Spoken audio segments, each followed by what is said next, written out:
Hello mga ka-farmers, ngayong araw na ito ay yung misis ko ay nagpapakain sa aking mga alaga dahil day off niya at saka siya muna ang inatasan ko magpakain ng mga manok natin. Alright, so yan yung mga native warriors natin mga ka-farmers. Hinahanda yan dahil merong exam. Pero titingnan natin mga ka-farmers kung saan yung magandang paiksaman dito. Alright, so yan yung mga native warriors natin mga ka-farmers na hinahanda. Tatlo dito yung mga may dugong asil at saka yung isa naman ay sweater round head. So dalawa dito ay medyo matanda na, nasa mga 2 years old na, at saka yung dalawa naman ay nasa 1 year pa mahigit. So papipilian lang natin yan mga ka-farmers at siguro tatlo lang yung isasali natin sa exam. At yung isa naman ay reserve lang natin in case na merong mag-off sa tatlo. At meron tayong isang reserva sa ating mga alagang native warriors. Alright, so yan mga ka-farmers. Yan, native na native talaga yung looks nila.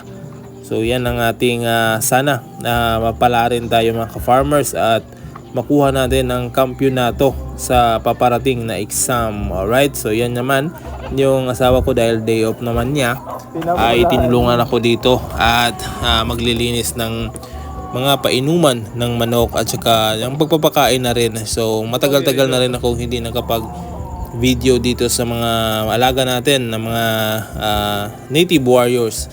So yan, tinulungan akong sa inuman ng ating mga, yung inuman pala yan sa mga heritage breed yan, at doon natin ilalagay sa kanilang mga kulungan sa ating heritage breed. At ito naman yung aking GBS naka-cross sa round head.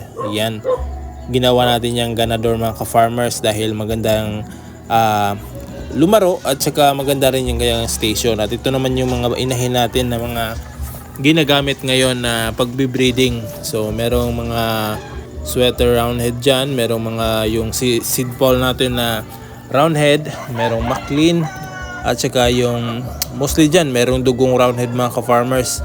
Yung Maclean natin konti lang, at meron tayong isang bulik dito sa gilid.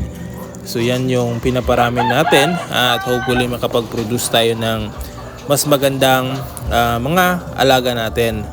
So susubukan natin na makapag-produce ngayon kahit hindi tayo makapag-banding.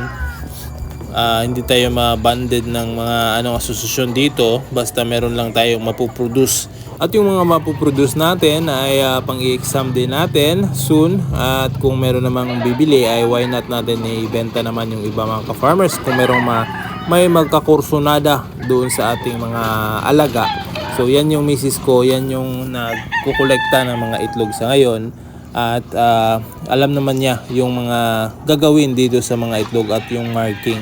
At mahilig din yan sa manok, kaya hindi na ako mahihirapan na magturo sa kanya dahil meron ding mga manok doon sa kanilang bahay na nilagay ko para meron naman siyang mapakain doon. At ito, dahil separate muna kami ngayon dito sa manukan ko, siya muna ang nagtatrabaho. Alright?